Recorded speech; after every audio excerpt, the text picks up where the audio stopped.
Hello and welcome to It's a Code U, mental health support for those working in healthcare. This is a podcast created for healthcare employees to explore not only issues relating to mental and emotional health, but also unique challenges that those working in healthcare are faced with. Your hosts are Adina Tucker, a licensed clinical social worker with Dartmouth Health, and Jennifer Hinsey, an MSW also with Dartmouth Health.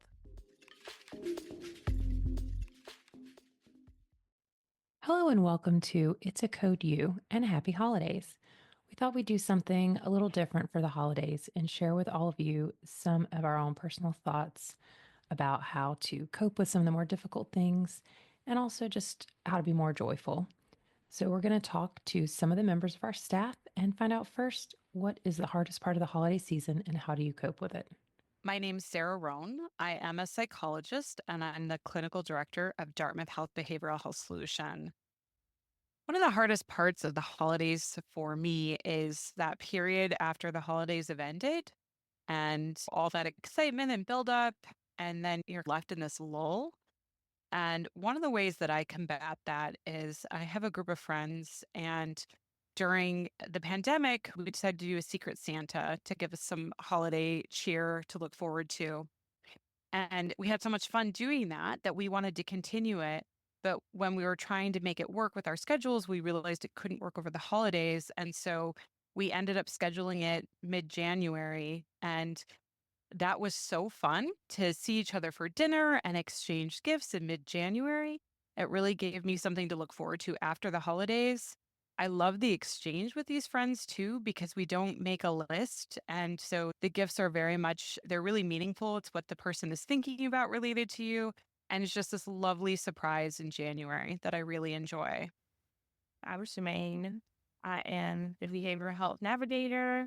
A part's been difficult about the holidays and the fact that most of my family isn't near. They're scattered over. I don't get the chance to have a big family gathering during the holidays time. To cope with that, I think that I just try to create my own family traditions. To start with my family here, we try to do non-traditional things a lot of times now, compared to the normal, like Thanksgiving and Christmas stuff. We might do like a Mexican dish or something.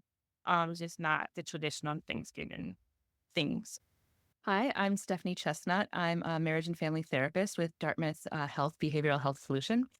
The hardest part of the holiday for me right now is that my grandmother was really the heart of the holidays. So she had a big, huge old house that had been in the family for almost 100 years. And we used to have people over at her house all the time. And she was like the quintessential grandmother. She baked cookies. She decorated like it was a Hallmark Christmas movie. She sang songs in the church choir. And we would go to her church, which was like a lovely old, like 100-year-old stone church in her small town.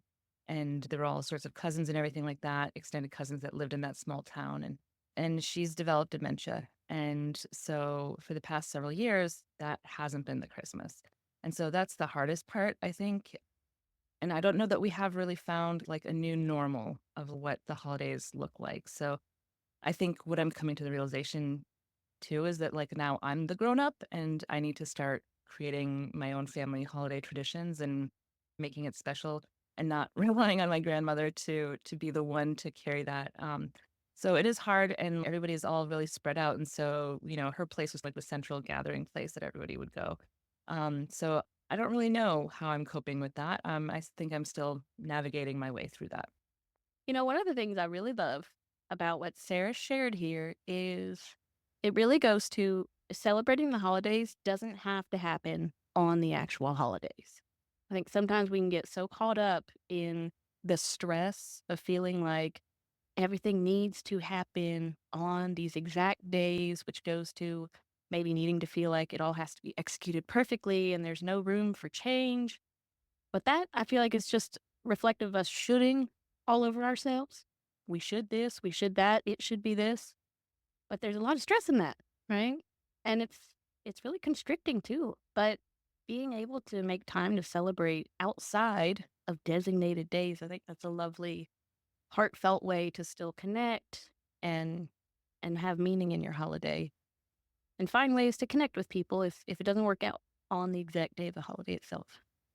No, I also agreed with that. Like, I felt like that was actually a really lovely idea because I have a group of friends that we were getting together like some day before Christmas and doing like an exchange or just spending time together. And it's been increasingly difficult for me to be able to do that just because of schedules. And then I thought, pushing it out would actually be nice because it would be something to look forward to after all the hectic stuff. But I also, what Stephanie had to share really resonated me as well because one thing that I really remember about the holidays, especially me, was my grandparents. My mother's parents lived next door to us for, I don't know, from like fourth grade on.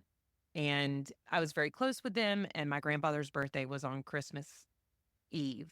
And so we would do our big Christmas thing. And I even still to this day, I like to do all of the things on Christmas Eve. So we do our big meal on Christmas Eve and all of that. And since he has passed, I've found that there's a little bit of grief and sadness. And then also working through being divorced and that looking different, just when I have the kids versus when I don't have them. And just trying to find like the new normal and maybe tweak some of the traditions or make new ones. And so that's something that like Stephanie still says she's still coping with navigating her way through. I'm still figuring out my holidays as well. Yeah, what Stephanie mentioned about it being difficult with her grandmother not playing that crucial role or that really significant role in her Christmas tradition anymore. It reminded me that, yeah, for sure, holidays, it really can be a time for grieving too, right? And even if that person is still physically present, but maybe not in the capacity that they used to be or what we remember them to be during those like special traditions, it can almost be even more difficult than if they just weren't there at all. But one thing I did take from what Stephanie shared is that as she is coming to learn, she can now carry on those traditions and in that, really carrying on that memory of her grandmother and the special role she had during the holidays and honor her in that way too, which is nice. I loved what Shemaine shared too about the Mexican dish that they might do or something out of the usual. I think that even when we break traditions, that is still a tradition and can be just special in its own unique way. I love that. So I really liked what Shemaine shared as well about doing something different because something that's very different from how I've celebrated is that my boyfriend for Christmas, his tradition was that everyone in the house would just get to pick their favorite food. So like from a restaurant and just pick it up. At first I was like, oh no, because I do like cooking the things, but I also think there's like something really nice about that. It's just everybody gets the thing that they love the most. So I think it's really a fun thing to do. And it also like changing it up the way that Shemaine was talking about and really helps you find a creative way to do things and keep it interesting. Well, now we're going to throw it back to the staff to ask what's the most joyful part of the holidays and how do you lean into that? Hi, my name is Kristen Cherry. I'm the program manager for Dartmouth Health Behavioral Health Solution. One thing that I find a lot of joy in around the holidays is I'm one of those people who likes to buy gifts for others. And then I really enjoy wrapping presents. So I every year go out and buy like a special wrapping paper that has a theme. And then I get to set up all the stuff on my kitchen island and put on some nice holiday movies, drink some hot cocoa, and get to wrap presents in a really unique way for everyone. And yeah, it's just really exciting when I get to give someone the gift. It's really meaningful to them. And then it's also packaged in this really cool way. This is Pam Bertolino. I'm an LICSW with DHBHS. The most joyful part of the holidays is spending time with my immediate family, my husband and my two daughters. We do have some traditions. We make pizzelle cookies, Italian cookies that I've always made around the holidays, and sometimes my children help me do that, and that's fun. Mostly all the traditions around food. Traditionally, in Italian families, we make different kinds of fish on Christmas Eve. So Christmas Eve is a big deal for us. My husband makes stuffed squid, which probably sounds gross to a lot of people, but it's actually pretty delicious. And it's just all of us making food together and then sitting down and eating together is probably my most joyous thing to do. So I really liked Kristen's answer because a long time ago, when I used to watch Oprah every day after school, she would have a lot of holiday episodes and like her favorite things and all of that people are familiar with. But I remember once she had someone on that taught how to do these elaborate gift wrapping things. And I remember, like, to this day, I've several times purchased all these things and I'm just like, "Ah, I just can't do it." So the fact that that's kind of Kristen's thing to lean into is to do these elaborate gift wrapping things, I think is just super fun. And I do like crafting. So I think that's just like a really fun thing to do because then it's like you're getting a gift within a gift. So that's super cool. Yeah, I love that it's just another way to add a personalized touch to whatever it is you're giving somebody, to take that extra effort and yeah, to use your talents if you have that ability to be really precise or really jazz it up. I think that's a really neat way to just show a little extra love and care with your gifts. Yeah, I agree. And then Pam's answer about that is probably one of my the way that I lean into joy as well is cooking with my kids. So probably when my son was, I guess he was maybe like 2.5 or 3 the first time we did it. But my grandmother used to make these gingerbread cookies every year that were like very unhealthy. I mean, the recipe I think calls for lard and molasses and all of these things, right? Then like a ton of sugar. So it's her recipe and it takes a long time. So one of the things that we've done every year is I'll do a little advent calendar and most of the days will be like just Hershey's Kisses, but then there'll be little things sprinkled without, like little usually activities that I do with the kids. And that's like really and one of those is the cookie making. And we'll get up and we'll make the dough. And normally they participate less and less with that now. They're like, can you just make it? And then, we have to put it in the refrigerator for a while and then we roll it out and then we have all these cookie cutters. And so they get to pick their shapes. And then once they're baked, then I make buttercream icing and then we have all sorts of little toppings. And then and it takes forever because it makes a lot of cookies. We just sit with Christmas music on and we sit and decorate these cookies and then eat them. So that's one of my favorite things. Aw, that's wonderful. Yeah, that's great. I really love traditions that involve food. Whether you're eating it together, you're making it together, and doing that with your kids too. That's a really wonderful way to really instill like the meaning of what goes into preparing things for the holidays, and especially if it's something you do every year. And they can take that and when they're adults one day, and maybe if they want to carry that on too. That's awesome. Not really food related, but thinking about how we do lean into joy during the holidays.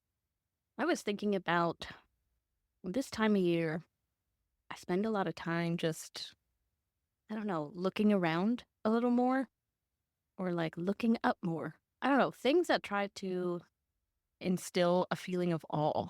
It seems like the older we get, every year, it gets harder to grasp that the magic of the season, I think, especially when as you get older, you get busier, you get more hectic and things happen in life. We grapple with all of the grown up hardships that come with life. But the holidays are like a marker for me to slow down a little bit, look around, go outside, stare into outer space, watch like kids somewhere going up and seeing Santa for the first time. All these little reminders that life is a lot bigger than some of the hardships that we endure and some of the busyness that marks our day to day. But it's just a reminder to stop and think about the things that mean most to us. I agree. I think that that's one thing I've also tried to do more of is just be be more intentional about being present and paying attention to really the joy in little things, which I guess I have started to do that more, but definitely around the holidays, because I think because things are more hectic and there's more things going on, like holiday activities or chorus concerts or sports things or class parties or whatever else. And it's just on top of all the normal day-to-day stuff. And so it can get very overwhelming. So I think that I am one of those people now who will put up decorations earlier. I used to be very militant about putting it up the day after Thanksgiving. It doesn't go up until the day after. And now I'm like, oh, it could go up a week earlier. Or I put up my garland on the stairs because it lights up. So I can put it on a timer and it'll light up once it gets dark. And then I had a night and I'll have all the dark. But it's the lights are very magical to me. So I think there's something that's like super nice about watching TV with this just pretty lights there, and it just with the rest of the lights off, and it's cozy, and especially after like a long day at work or something and you're just feeling tired. I don't know, it's nice. It is. Yeah. That is really nice. It's a way to come back to what feels joyful, and no matter what the season or the reason, you know? I heard someone, I don't remember where, this was years ago, I heard someone say that they had gotten a Christmas tree, but they call it a holiday tree now because they keep it up all year. And then sometimes they'll put decorations on it, but sometimes it's just there because they like the lights. Yeah. Yeah. I love that. I do something similar starting last Christmas season. I saw a decorating technique of you take like a shower pole and you put it in like a doorway, the archway of a doorway, but you wrap like garland lights. You really jazz up this pole, right? We're not talking like a straight up and down pole. We're talking horizontal through the archway. But you hang it up and you push it all the way up to the top. And once it's all decorated, it's just like a very lovely decor piece. And it's like you have this lovely greenery and boughs over your archway. Well, I did that with a couple of, well, our two archways. And it's really nice. And I just kept it up all year round and add like different things to it depending on the season. But it also just is a way to feel more connected to nature too, even if it's not winter holidays or whatever. It's just nice to see greenery around and have those little lights on. It's so funny you said that because I, prior to getting divorced, when I had more space for things, I started getting like really deep into wanting to decorate for the holidays and just feeling like I wanted it to look like that movie Elf when you go in and it's like Christmas threw up. And so I had some of those little tension rods that I put in my doorways, and I would wrap like the tinsel garland. And then I went and bought like special like glittery ornaments that were just for that were different height and made them different heights and made a whole thing. So like in the door, there was like two doorways where I hung it up. But that's so funny you said that because I remember being like super excited. I'm like, look how jazzy this looks. You walk under and it's like, wow, it's so festive. Right? It really adds a little something. That's great. Never underestimate the power of a tension rod and what you can do with it. Well, we want to acknowledge that while we hear a lot about the magic of the holidays, the reality is that it's difficult for a lot of people. And amidst the difficulties, we hope that you're able to carve out some joy for yourself and yours, however that looks for you. You deserve joy this holiday season and always. And we so appreciate everyone who has listened to us over the last year. This episode is posted on officially our 1-year anniversary of our first episode.